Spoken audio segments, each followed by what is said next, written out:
네, 오늘은 신앙은 컨택트다라는 제목으로 여러분과 함께 말씀을 나누고자 합니다. 네, 오늘 우리가 함께 나눌 말씀은 요한일서의 내용이죠. 저는 오늘 여러분을 2000년 전에 한 고대 도시로 초대하고 싶습니다. 그곳은 바로 에베소라는 곳인데요. 여러분 혹시 에베소가 어디 있는지 아세요? 아시는 분 있으세요? 퀴즈. 네?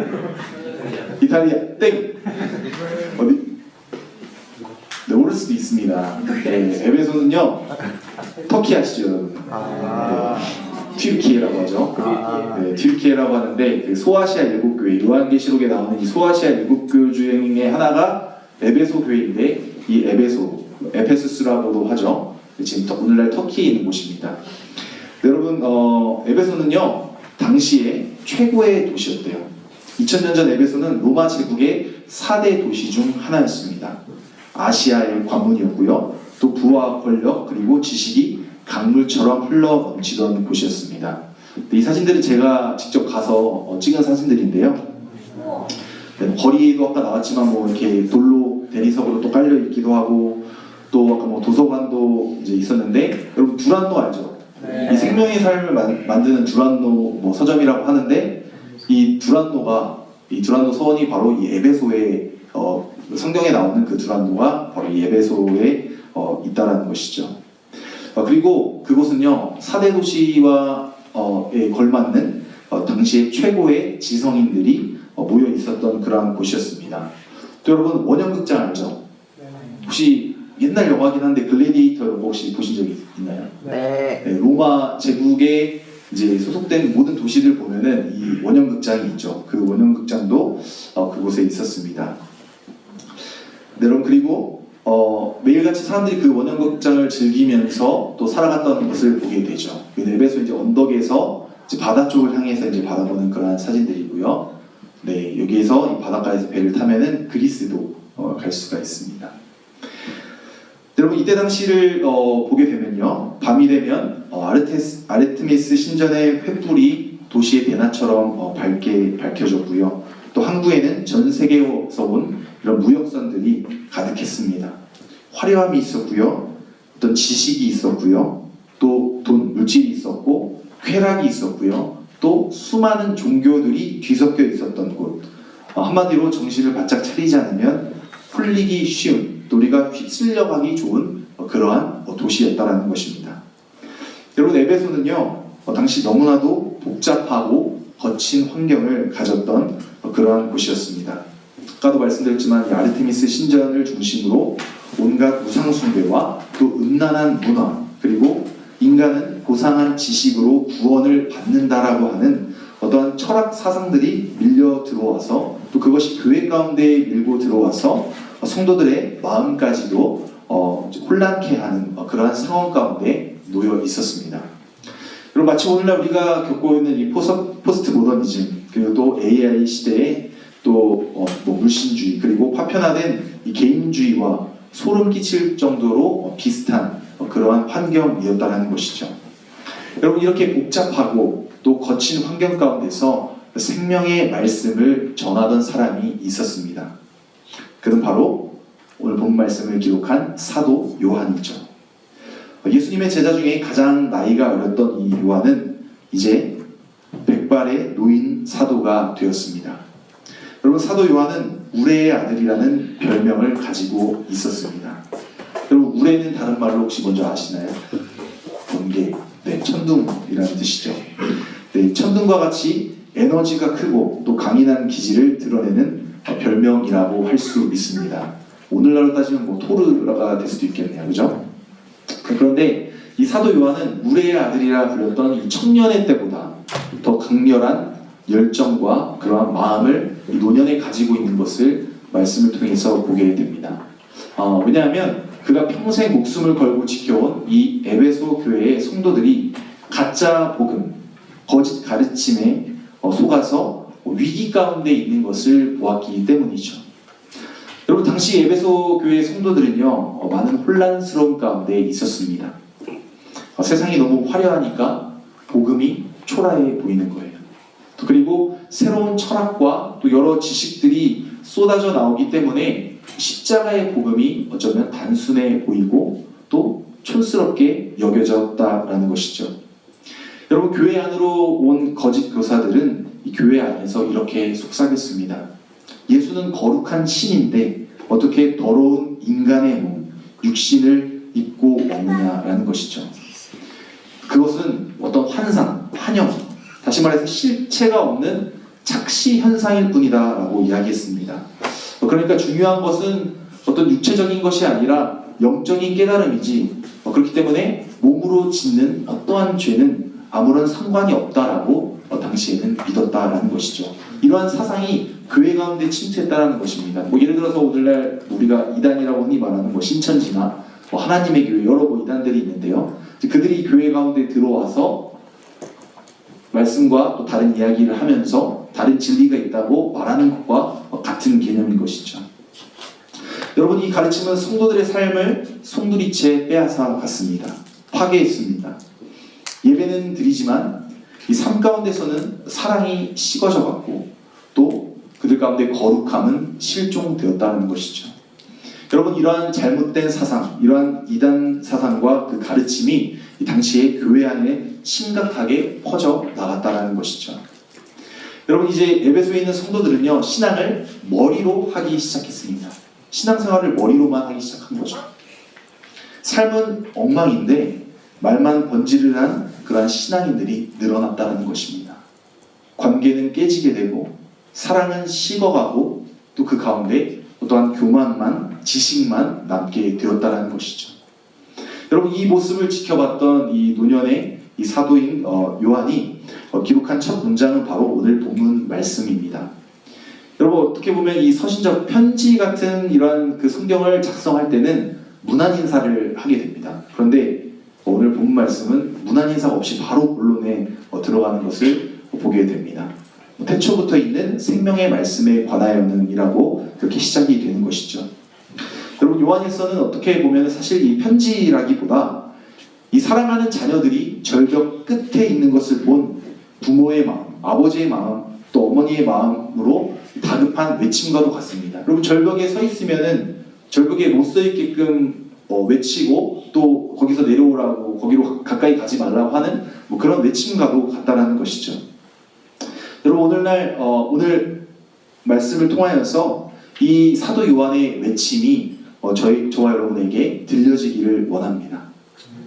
여러분, 사실 우리가 살아가는 이 시대도 이 말씀이 기록된 당시 에베소와 크게 다르지는 않은 것 같습니다. 너무나 많은 정보가 있죠. 너무나 많은 유혹이 있습니다. 그리고 신앙마저도 어쩌면 취미나 또 하나의 교양으로 만들어버리는 이러한 시대 가운데서 사도 요한은 말씀을 통하여서 저와 여러분에게 진짜가 무엇인지, 진정한 신앙생활이 무엇인지를 묻고 있는 것이죠. 오늘 말씀은 크게 두 부분으로 요약할 수가 있습니다. 첫째는 우리가 믿는 대상은 도대체 누구인가? 그리고 두 번째로 그분을 진짜 믿는다면 우리는 어떻게 살아가야 되는가? 라는 것에 대한 내용이 되겠습니다. 여러분, 이 두 가지의 축을 우리가 함께 붙들고 말씀의 빛이 저와 여러분 가운데 비추어지면서 또 바른 복음 위에서, 바른 가르침 위에서 또 바로 서는 우리 나우 청년 공동체가 되었으면 좋겠습니다. 첫째로, 신앙은 관념이 아니라 접촉입니다. 사도 요한은 본문 1절에서 아주 독특한 화법을 쓰게 되는데요. 우리 한번 1절 말씀을 다 같이 읽어볼까요? 태초부터 있는 생명의 말씀에 관하여는 우리가 들은 바요, 눈으로 본 바요, 자세히 보고 우리의 손으로 만진 바라. 아멘. 여러분, 우리가 들은 바요, 눈으로 본 바요, 자세히 보고 우리의 손으로 만진 바라. 여러분, 사도 요한은 왜 이렇게 이러한 어법을 사용합니까? 그냥 나는 생명의 말씀이신 예수님을 알고 있습니다 라고 하면 되는데, 사도 요한은 지금 감각 동사를 사용하면서 이 내용을 점층적으로 이렇게 쌓아 올리면서 설명하는 것을 보게 됩니다. 처음에 들었다라는 것이죠. 청각입니다. 그 다음에 보았다, 시각이죠. 그리고 그 다음에 자세히 주목했다, 어떤 집중해서 관찰하는 것이죠. 그 그리고 마침내 손으로 만졌다. 여러분, 들었다는요, 사도 요한은 실제로 예수님의 숨결 섞인 그 목소리를 들었다라는 것이죠. 예수님이 나사로를 부르실 때 그 권능의 말씀을 들었고, 또 십자가상에서 내가 다 이루었다라고 말씀하실 때 그는 그 말씀을 귀로 직접 들었다라는 것입니다. 또한 보았다는 것은 어렴풋한 어떤 환상이 아닙니다. 직접 자신의 시각으로, 자신의 눈으로 사도 요한은 실제로 예수님을 보았다라는 것이죠. 그리고 주목했다, 자세히 주목했다는 헬라어로 이것은 데아오마이라고 하는데, 구경꾼처럼 이렇게 살짝 보는 그런 것이 아니라, 여러분 연구원들 보게 되면 뭐 현미경이나 어떤 그것을 통해서 이렇게 세부적으로 이렇게 들여다보잖아요. 또 그런 것을 의미하고요. 또 우리가 연극을 하게 되면 또 이 연극을 보는 입장에서 거기에 몰입하고 집중하게 되잖아요. 뭐 내가 막 주인공이 되고 상상을 하고, 안 그럴까요? 네. 아무튼 집중을 하게 되고 몰입을 하잖아요. 그래서 다시 말해서 어떤 깊은 애정을 가지고 주목했다라는 것이죠. 그리고 마지막으로 손으로 만졌다는, 이번엔 예수님께서 실체가 없는 분이 아니라, 어떤 환상이 아니라, 환영이 아니라 실제로 육신을 입고 이 땅 가운데 오신 분이라는 사실입니다. 여러분, 사도 요한뿐만 아니라 다른 사도들도, 또 다른 예수님의 제자들도, 예수님의 또 따르는 자들도, 따르지 않는 자들도 예수님을 실제적으로 터치했다라는 것이죠. 여러분, 한번 생각해 보았으면 좋겠습니다. 예수님께서 이 사역을 하시는 이 공생의 기간 동안 제자들과 함께 하셨습니다. 뭐 지나가다가 예수님하고 부딪혔을 수도 있고요. 또 예수님께서 때로는 뭐 등을 토닥여 주실 수도 있었을 거고요.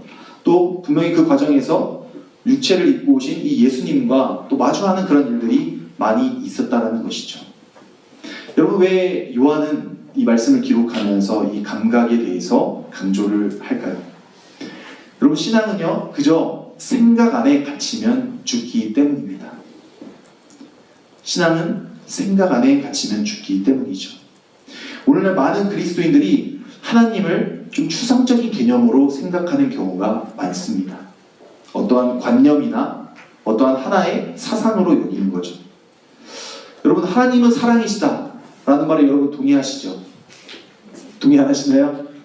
하나님은 사랑이시다라는 말에 동의하는데, 여러분, 그 하나님의 사랑 때문에 눈물을 흘려본 적이 있으십니까?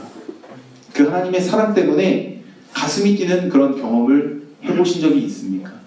아마도 있으실 것 같아요. 그렇죠? 없는 분들도 있겠죠? 여러분, 이렇게 신앙이 어떠한 지적인 동의에서 머물 때에 그것은 더 이상 신앙이 아니라 어떠한 사상이나 가르침이나 철학과도 같다는 것이죠. 마치 에베소 당시에 유행했던 그러한 철학 사상과도 별반 다를 것이 없다는 것입니다. 여러분, 사도 요한은 왜 이렇게 여러 가지 감각을 이용하여서 이야기하고 있습니까? 그것은 예수님이 어떠한 관념이나 철학이나 어떠한 환상이 아니라 실제로 요한의 귀에 말씀하셨고, 그의 눈앞에서 걸으셨으며 그의 손으로 그 온기를 느낄 수 있는 그러한 분이셨기 때문이죠. 그래서 여러분, 사도 요한은요, 누구보다도 예수님의 그 실제를 분명히 알고 있었습니다. 아까도 말씀드렸다시피 사람들은 당시 자꾸, 오늘날도 마찬가지죠, 신앙을 잡고 신앙생활하는 것을 추상화한다는 것이죠. 예수님을 실제로 만나는 그러한 복음이 아니라 머리로 이해하는 그러한 철학처럼, 사상처럼 만들어버린 것입니다. 여러분, 그런데 우리의 모습도 크게 다르지 않다는 것이죠. 여러분, 하나님은 살아계셔서 내 삶을 인도하시는 분이신데, 그것이 아니라 그저 좋은 말씀만 해주시는 분 정도로 두려워할 때가 많이 있다는 것이죠. 그래서 설교는 어느 순간 좋은 강연 정도 듣는 시간이 돼버리고, 또 기도는 좀 내 마음을 정리하는, 내 생각을 정리하는 어떤 다른 종교와 다른 어떤 사상가들과 비슷한 것처럼 명상처럼 바뀌게 된다는 것이죠. 여러분, 결국 하나님이 내 삶에 구체적으로 개입하시는 것은 불편해하고, 하나님과 어떤 디스텐스, 안전한 거리를 유지하면서 머리로는 동의하는 그런 신앙에 우리가 머무르려고 하는 그런 모습을 보게 됩니다. 여러분, 신앙은 언택트가 아니라 컨택트입니다. 언택트는 한국의 신조어죠. 나중에 뒤에 가서 얘기하겠지만요. 컨택트라는 것이죠. 여러분, 누군가를 안다는 것은 무엇입니까? 여러분, 우리가 유명 연예인에 대해서 인터넷에서 설치를 해서 키가 몇이고 또 생일이 언제고 또 무엇을 좋아하는지 다 안다고 한번 생각해 봅시다. 혹시 여러분 연예인이나 누구, 아이돌이나 누구 좋아하는 분 있으세요? 아무도 없으세요? 누구 좋아하세요? 말해도 돼요. 네, 부끄러워하지 않나요? 세븐틴? 세븐틴에서 누구 제일 좋아해요?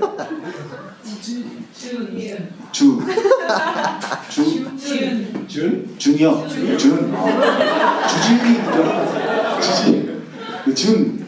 저 준의 생일은?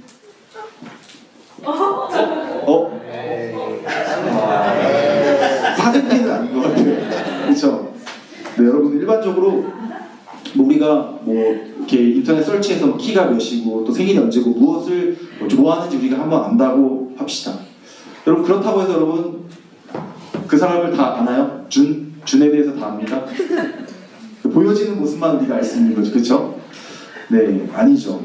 우리가 그거는 인포메이션, 정보를 아는 거지 그 사람의 인격, 그 사람의 삶을 우리가 안다라고 할 수는 없습니다. 진짜 안다는 것은 밥을 같이 먹어보고, 한번 상상해보세요. 준이랑 같이 밥을 먹고 눈을 마주치고 또 악수도 하고, 그죠?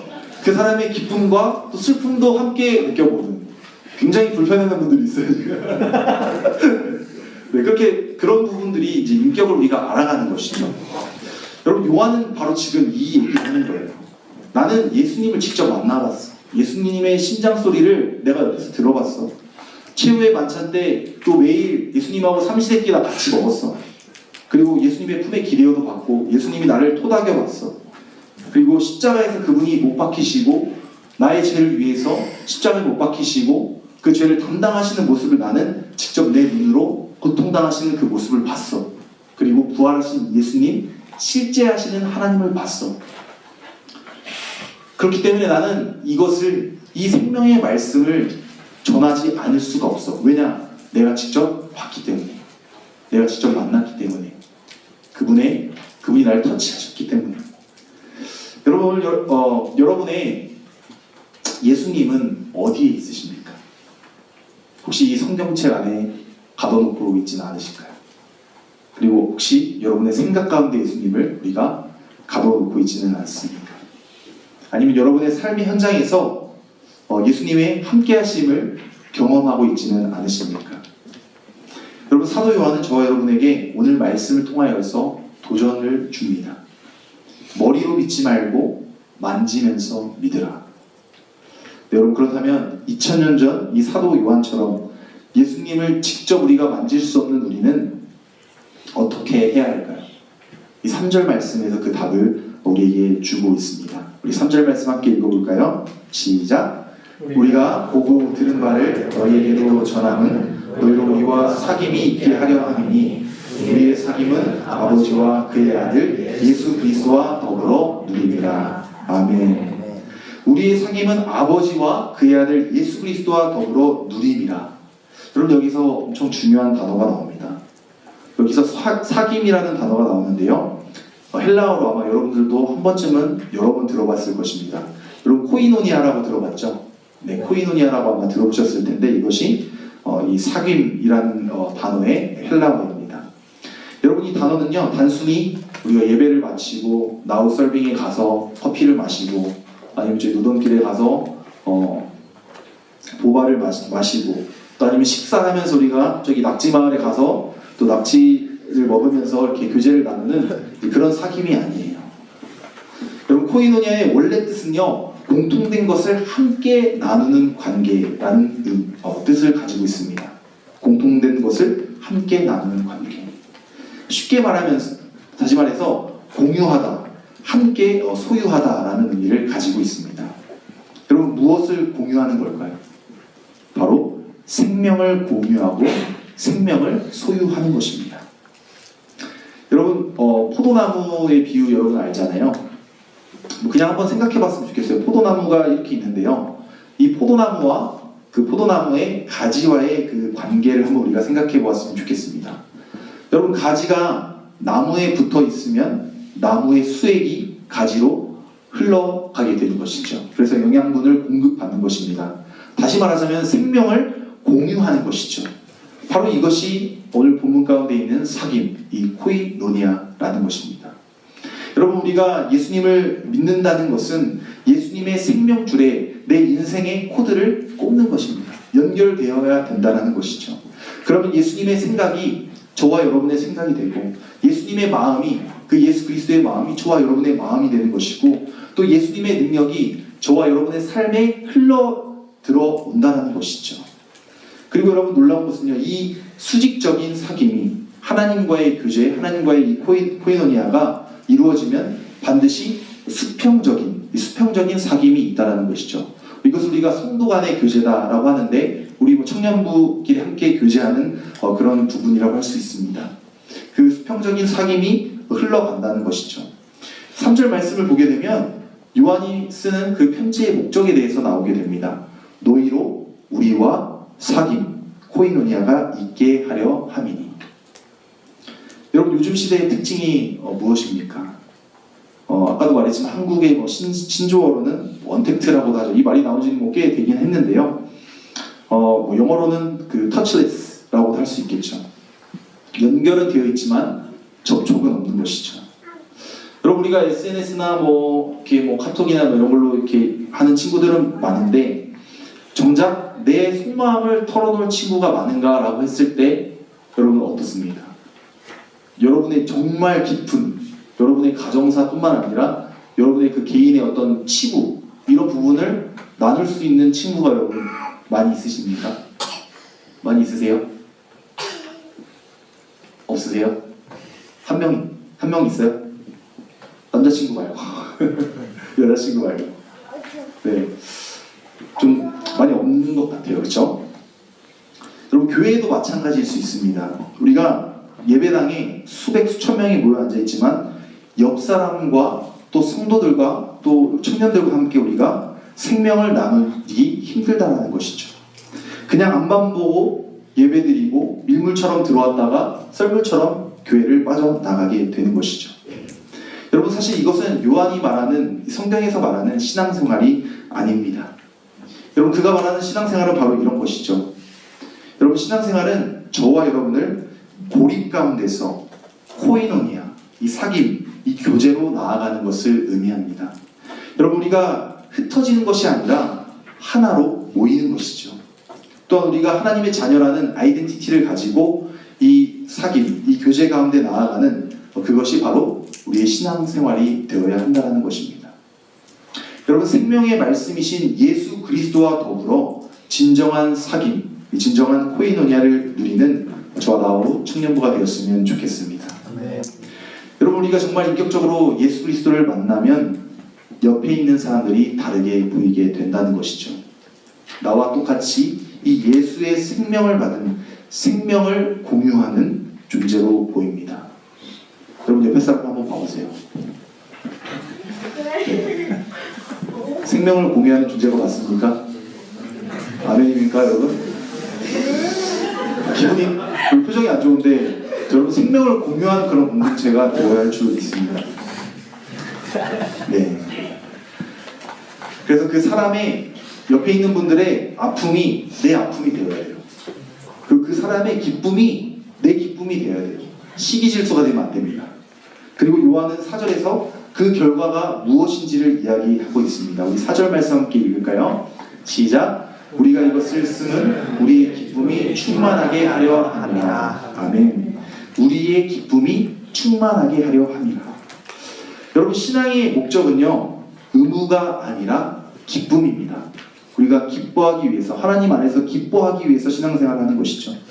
나 혼자 어떠한 문제를 가지고 끙끙 앓는 것이 아니라 하나님과 교제가 있고 또 우리의 공동체와 사귐이 있을 때 터져나오는, 그 안에서 나오는 충만한 기쁨, 바로 오늘 이 예배가, 그리고 여러분의 신앙이 관념이 아닌 컨택트, 즉 사귐의 기쁨을 회복하는 그러한 자리가 되었으면 좋겠습니다. 네. 또 예배를 마치고 우리가 또 소그룹으로 모일 때에 그러한 교제가 하나님 안에서 예수 그리스도와 더불어 사귐이 있는 그러한 교제가 되기를 원합니다. 두 번째로 우리가 죄를 부정하지 말고 고백, 다시 말해서 회개를 해야 한다는 것이죠.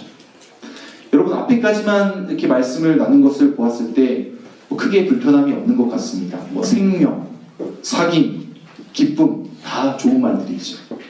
여러분, 하지만 사도 요한은요, 여기서 멈추지 않는 것을 보게 됩니다. 이 5절부터 이 말씀의 분위기가 확 전환되고 바뀌는 것을 보게 됩니다. 어떻게 보면 아주 날카롭고 어쩌면 우리를 불편하게 만드는 그러한 이야기를 꺼내는 것이죠. 왜냐하면 여러분, 하나님과 이 교제, 코이노니아가 있으려면 반드시 우리가 넘어야 될 산이 있는 것을 보게 됩니다. 그것은 바로 죄의 문제입니다. 우리 5절 말씀 함께 읽을까요? 시작. 우리가 그에게서 듣고 너에게 전하는 소식은 이것이니 곧 하나님은 빛이시라. 그에게는 어둠이 조금도 없으시다는 것입니다. 아멘. 여러분, 요한은요, 하나님을 빛으로 정의합니다. 여러분, 빛의 속성은 무엇이죠? 이 따뜻함도 있지만 가장 중요한 속성은 드러냄입니다. 네, 사진 한번 보여주시죠. 여러분, 이 사진이 뭔지 혹시 기억나시나요? 네. 저희가 송구영신 예배를 마치고 또 일부 청년들 함께 한 6시에 출발했나요?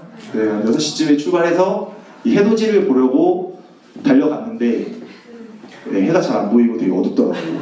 그리고 눈이 되게 저 동영상도 찍었는데 거의 눈이 이렇게 왔어요. 옆으로. 그래서 얼굴을 막 모래랑 같이 때릴 정도로 이제 그랬는데요. 네, 아까 전에 사진 한번 보여주실래요? 네, 전에 사진 보여주면은 네, 여러분, 일단 자동차 라이트 때문에 좀 밝긴 한데 왼쪽 사진을 제가 찍기 전에 굉장히 어두웠습니다. 거의 암흑처럼 어두웠었죠. 근데 여러분, 빛이 비춰지니까 구름 때문에 해가 보이진 않는데 여러분 어때요? 그래도 밝아졌죠? 네, 빛을 통해서 어둠이 이제 드러나서 저 바다도 보이고 해변도 눈이 쌓이긴 했지만 그것이 보이는 것입니다. 여러분, 이 빛의 속성은 드러내는 것이죠. 네, 다음 사진 보여드리겠습니다. 네, 아주 잘 드러나 있죠. 네, 날이 새서 피곤함과 네, 쩔어있는 네, 저의 모습과 네, 모든 분들 네, 이렇게 드러나는 것입니다. 여러분, 빛이 비치면요, 어둠 속에서 숨겨져 있던 것들이 다 드러나게 되는 것이죠. 여러분, 캄캄한 방에서는 내 옷에 얼룩이 묻었는지, 그리고 방에 먼지가 얼마나 많은지 우리가 알 수 없습니다. 그런데 우리가 커튼을, 블라인드를 이렇게 젖히고 강렬한 햇살이 이 방 안으로 들어오게 되면 어떻게 됩니까? 여러분, 지금 이 공기 중에 아무것도 안 보이는 것처럼 보이지만 먼지가 엄청 많습니다. 보이세요? 혹시 먼지가 보이시나요? 네, 다 시력이 안 좋은. 저도 안 보여요. 네, 근데 어둠에 있다가 여러분 이렇게 커튼을 비추게 되면 먼지가 정말 많은 것을 보게 되는 거죠. 공기 중에 떠다니는 그런 먼지들을 우리가 보게 됩니다. 여러분, 하나님과 사귄다는 것, 하나님과 이 교제, 코이노니아를 이룬다는 것은 이 강렬한 빛이신 분과 함께 걷는다는 것입니다. 여러분, 그러면 무슨 일이 일어나겠습니까? 나의 적나라한 모습이 하나님 앞에 드러날 수밖에 없다는 것이죠. 나의 이기심, 나의 교만, 또 나의 숨겨둔 어떤 욕망, 욕심, 겉으로는 거룩한 척했지만 속으로는 썩어있는, 어쩌면 나의 어떤 이중적인 생활들, 그런 부분들이 하나님 앞에서 다 노출이 된다는 것이죠. 여러분, 그래서 많은 사람들이 신앙생활 하다가 딜레마에 빠지게 됩니다. 하나님을 정말 인격적으로 만나고 싶은데 내 진짜 모습이 하나님 앞에 들킬까봐 싫기 때문이죠. 그래서 여러분, 많은 이들은요, 신앙 있는 척을 하기도 하고요, 또 경건한 척을 하기도 합니다. 우리 6절 말씀 함께 읽겠습니다. 만일 우리가 하나님과 사귐이 있다 하고 어둠에 행하면 거짓말을 하고 진리를 행하지 아니함이거니와. 여러분, 우리가 입으로는 주님 사랑합니다, 하나님의 은혜에 감사합니다 라고 하지만 실제로 우리의 삶은 여전히 어둠 속에 숨어있는 것, 그런 것을 요한은 거짓말이라고 이야기합니다. 여러분, 제가 단순히 윤리적으로 어떤 나쁜 행동에 대해서 이야기하는 것이 아니고요, 이 6절 말씀을 쉬운 말로 표현하자면 가면을 쓰고 하나님을 속이려는 태도, 그것을 의미한다는 것이죠. 여러분, 저는 우리 나우 청년들이 하나님 앞에서 그리고 사람 앞에서 일부러 가면을 쓰지 않았으면 좋겠습니다. 하나님 앞에, 사람 앞에 우리가 진실된 모습으로 나아가기를 원합니다. 여러분, 우리가 이렇게 가면을 쓰지 않아도, 척하지 않아도 하나님은 저와 여러분의 모든 생각과 모든 마음을 알고 계십니다. 우리 이제 이러한 전전긍긍하는 그러한 모습으로 살아가는 것이 아니라 우리가 있는 그대로 살아가되 어둠이 아닌 이 빛의 자녀라는 그런 아이덴티티를 가지고 우리가 함께 나아갔으면 좋겠습니다. 우리 8절 말씀을 한 목소리로 읽겠습니다. 만일 우리가 죄 없다고 말하면 스스로 속이고 또 진리가 우리 속에 있지 아니할 것이요. 만일 우리가 죄 없다고 말하면 스스로 속이고. 여러분, 어떤 분들은요, 죄라는 것에 대해서 이 자체를 부정합니다. 목사님, 저는 법 없이도 사는 사람입니다. 이제까지 법 잘 지키고 티켓 한 번도 안 받고 잘 살았어요. 뭐 제가 그렇게 무슨 큰 죄를 지었습니까? 뭐 남을 때리기를 했습니까? 아니면 뭐 사기를 쳤습니까? 아니면 도둑질을 했습니까? 살인을 했습니까? 여러분, 또 우리는 현대적인 방식으로 죄를 포장하게 됩니다. 그건 죄가 아닙니다. 제 어렸을 때 상처 때문에 그런 거예요. 이 상처 때문에 당연한 겁니다. 이것은 내 잘못이 아닙니다. 사회적인 구조 때문에 그것이 나를 이렇게 만들었어요. 제가 이렇게 한 거는 그냥 실수예요. 어떤 의도가 없이 제가 실수한 거예요. 이것은 내 잘못이 아니고 내 죄가 아니에요 라고 합니다. 하지만 사도 요한은 단호하게 이야기하죠. 그것은 스스로를 속이는 것이다. 자신에게 죄가 없다고 말하는 사람은 자신이 얼마나 거룩한지를 증명하는 것이 아니라 자신이 빛에서 얼마나 멀리 떨어져 있는지를 증명하는 것이라는 것이죠. 여러분, 빛에서 우리가 멀리 떨어져 있으면 어둡죠. 그렇기 때문에 우리 옷에 묻은 어떤 먼지나 더러운 오물들이 보이지 않는 것입니다. 여러분, 오히려 빛 가운데로 가까이 나아가는 하나님의 자녀는 이렇게 고백하는 것이죠. 하나님, 저는 죄인입니다. 제 안에 선한 것이 하나도 없습니다. 이러한 고백을 하게 되는 것이죠. 여러분, 이러한 고백의 실제적인 예를 우리가 말씀을 통해서 찾아보았으면 좋겠습니다. 디모데전서 1장 15절 말씀인데요. 우리 함께 읽겠습니다. 이쁘다 모든 사람이 받을 만한 이 말이여, 그리스도 예수께서 죄인을 구원하시려고 세상에 임하셨다 하였도다. 죄인 중에 내가 괴수니라. 아멘. 죄인 중에 내가 괴수니라. 죄인 중에 죄인, 최고의 죄인이라는 것이죠. 여러분, 사도 바울은요, 자신의 죄의 무게를 직면하면서 이 방금 읽었던 디모데전서 1장 15절의 말씀을 고백하였습니다. 여러분, 사실 이 고백은요, 내가 남보다 더 나쁘다는 어떤 비교 언어라기보다 하나님 앞에서 이 죄의 실체를 더 이상 포장하지 않는 정직함이라고 할 수 있는 것이죠. 여러분, 우리가 죄를 부정하면 어떤 일이 일어날까요? 예수님의 십자가가 필요 없게 되는 것이죠. 여러분, 내가 멀쩡한데 의사가 왜 필요합니까? 내가 죄인이 아닌데 왜 구세주가, 구원자가 필요합니까? 여러분, 나는 죄가 없습니다 라는 말은 결국 저는 예수가 필요 없습니다 라는 말과 같다는 것이죠. 여러분, 그래서 10절은 하나님을 거짓말쟁이로 만드는 것이라고까지 무섭게 경고합니다. 10절 말씀 함께 읽겠습니다. 만일 우리가 범죄하지 아니하였다 하면 하나님을 거짓말하는 이로 만드는 것이니 또한 그의 말씀이 우리 속에 있지 아니하리라. 아멘. 여러분, 그렇다면 우리는 어떻게 살아가야 합니까? 빛이신 하나님 앞에서 우리는 이 말씀대로 보면 다 죽음 목숨 아닙니까? 여러분, 우리가 복음의 핵심이 담겨있는 9절 말씀 한번 읽기를 원하는데요. 네, 9절 말씀 마지막으로 한번 읽어보겠습니다. 시작. 만일 우리가 죄를 자백하면 그는 미쁘시고 의로사 우리 죄를 사하시며 우리를 모든 불의에서 깨끗하게 하실 것이요. 아멘.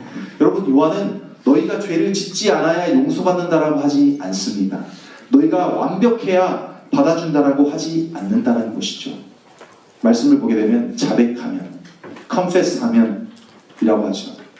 여러분, 이 자백한다라는 그 말은 헬라어로 호몰로게오라고 하는데요. 이 호모는 같은이라는 뜻이고요. 로게오는 말하다라는 뜻입니다. 다시 말해서 하나님과 똑같이 말하다. 이게 바로 자백한다라는 것입니다. 여러분, 하나님이 너 그거 죄야 라고 하실 때에 그 말씀에 핑계대지 않고 토를 달지 않고 하나님 맞습니다. 하나님 그건 죄입니다. 제가 그 죄를 지었습니다. 라고 동의하는 것. 바로 이것이 자백이라는 것이죠. 여러분, 우리가 자백할 때에, 회개할 때에 무슨 일이 일어납니까? 말씀을 보게 되면 하나님은 미쁘시고, 이 미쁘시고가 다른 말로 신실하시고 의로우사 우리 죄를 사하신다라고 기록되어 있죠. 여러분, 저는 이 말씀이 너무 감사한 것 같아요. 우리는 보통 하나님이 사랑이 많으신 분이시고 하나님의 그 사랑으로 인하여서 용서한다라고 생각을 합니다. 그것도 틀린 말은 아니죠. 그런데 요한은 여기서 독특하게 이렇게 이야기합니다. 하나님이 의로우시기 때문에 용서하신다라고 이야기하는 것이죠. 여러분, 이게 무슨 뜻일까요? 예수님께서 십자가에서 저와 여러분의 죄값을 이미 다 치루어 주셨습니다. 하나님의 이 공의는, righteousness는 이 십자가에서 이미 만족이 되었다는 것이죠.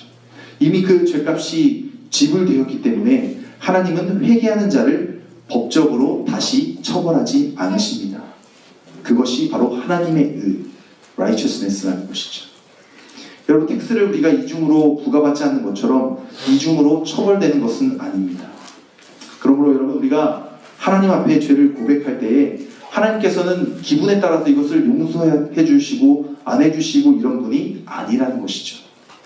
하나님은 약속을 지키시는 신실한 분이시고 예수 그리스도의 그 피값을 기억하시는 의로운 분이시기 때문에 저와 여러분이 하나님 앞에 가면을 쓰지 아니하고 진실된 마음으로 우리가 나아가며 회개할 때에, 컨페스할 때에 100% 확신하게, 그리고 완전하게 저와 여러분의 죄를 용서해 주십니다. 여러분, 죄의 고백은요, 회개는요, 패배의 선언이 아닙니다. 나의 자존심을 내려놓는 것이 아닙니다. 죄의 고백은 은혜의 씻음으로 들어가는 문을 여는 열쇠라는 것이죠. 이제 말씀을 정리하겠습니다. 여러분, 이 요한일서는요, 우리에게 아주 중요한 도전을 던지게 됩니다. 많은 그리스도인들이 이 죄책감과 회개를 혼동합니다. 여러분, 죄책감은요, 어둠 속에서 혼자 괴로워하는 것입니다. 나는 왜 그럴까?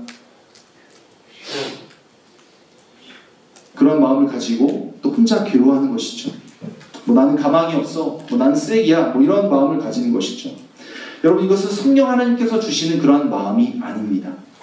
이러한 생각과 마음은 사람을 병들게 할 뿐만 아니라 하나님으로부터 도망치게 한다는 것이죠. 하지만 오늘 말씀에 기록된 참된 자백, 즉 회개는 다릅니다. 여러분, 회개는 어둠 속에 웅크리고 있는 것이 아니라 일어나서 빛으로 걸어 나가는 것을 의미합니다. 주님, 제가 또 넘어졌습니다. 주님, 제 힘으로는 안 됩니다. 그래서 주님의 그 보혈의 은혜가 필요합니다. 주님, 죄로부터 저를 정결하게 해주세요. 라고 하나님께 고백하며 하나님의 품 가운데로, 빛 가운데로 우리가 나아가야 된다는 것이죠.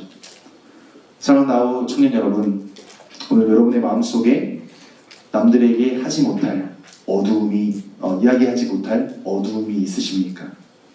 혹시 그 어두움을 덮어두고 그럴듯한 우리의 신앙의 가면으로 우리가 그 가면을 쓰고 살아가고 있지는 않습니까? 여러분, 그것은 사귐, 코이노니아가 아닙니다.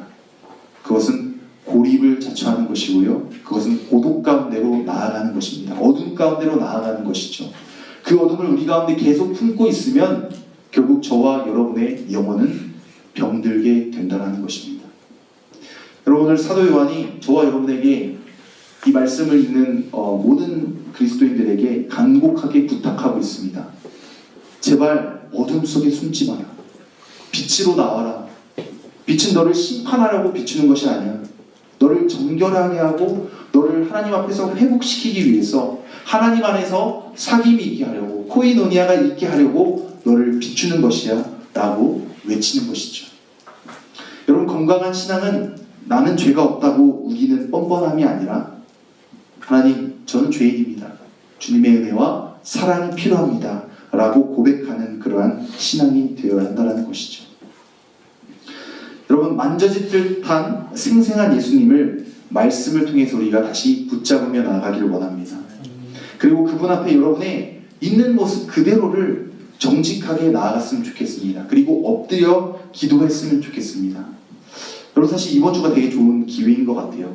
우리가 내일부터 이제 특별 새벽 기도회가 있는데, 우리가 오늘 주신 말씀을 생각하면서 또 한 해를 마무리하고 새로운 해를 시작하면서 좀 주님 앞에 엎드렸으면 좋겠어요. 우리 안에 있는 그 어두움들을 하나님 앞에 내려놓고 회개하며 자복하며 나아갈 때에 그 모든 것들이 씻어지고 또 우리의 무거운 짐들을 하나님 앞에 내려놓을 때 하나님께서 세상에서 그 누구도 줄 수 없는 그 기쁨과 은혜와 자유를 저와 여러분에게 회복시켜 주실 줄 믿습니다. 여러분, 이번 한 주간 동안도 우리가 하나님의 말씀으로 또 하나님과 이 코이노니아로 컨택하면서 어두움에서 빛 가운데로 걸어나가는 그러한 나홀 공동체가 되기를 원합니다.